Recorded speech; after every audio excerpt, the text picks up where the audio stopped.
Is conflict inevitable? Is conflict constructive? And is a relationship without conflict, is it healthy? Now, most problem people don't have a problem. Why not? Because in their world, they are a hero. You'll see them as a villain, but in their world, that behavior makes sense to them. Otherwise, they wouldn't be doing it. Not only does it make sense to them, but it actually meets a need of theirs. These problem people may be a source of conflict, but will they know? They probably don't know. Does conflict come from goodwill? Of course it does. Most conflict comes from goodwill. People who think they're getting it right, but actually getting it wrong. Just imagine I'm one of these people who likes his own company. I'm not a great party goer, but I find myself at this party thinking, it's not too bad. I'm on my own. Nobody is bothering me.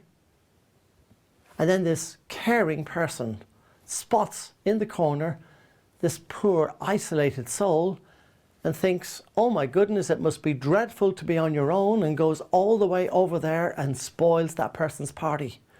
Does that happen? All the time. But does conflict come from goodwill? Yes, most of the time. People who think they're getting it right, but actually getting it wrong. Margaret and I, we went away to a seaside town called Weymouth. And we're in this hotel on the seafront, 8:30 at night. We come down into the restaurant to have a nice, relaxed, pleasant meal together. And across from us was a couple who had eaten, and they were having their coffee. He was one of these small, stocky individuals, arms folded, looking angrily into the ground. She was one of these tall women, smoking a cigarette and blowing the cigarette smoke aggressively into the air. They were sitting back to back. And behind the menu cards, Margaret and I looked at each other and thought, they've had a pleasant little meal.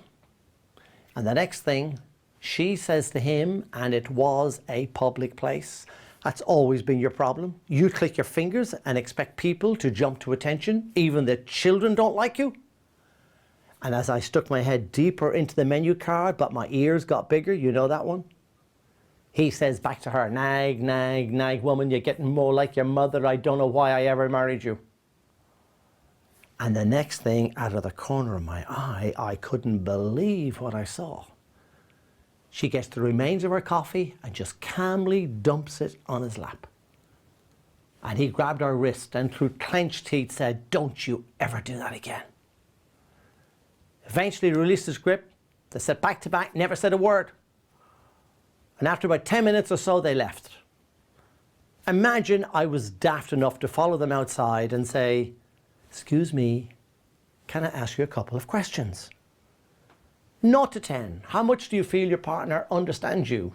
The answer is likely to be not. 0 to 10, how much do you feel your partner is willing to meet your needs? The answer is likely to be not. We have conflict not because we are different. We have conflict because we don't communicate, I'm trying to understand you and I'm willing to meet your needs. It is impossible. It is impossible to be in conflict when somebody is trying to understand you and somebody is willing to meet your needs. Any significant relationship in your life, you may just want to check it out. You may just want to ask those 2 questions. 0 to 10, how much do you feel I understand you? And if the score is low, ask a what question? What have I got to be doing so the score would improve? And 0 to 10, how much do you sense I'm willing to meet your needs? And again, if it's a low score, what have I got to be doing so that score would improve? To make your place of work an even better place to work, check out whether you're meeting the needs of your colleagues.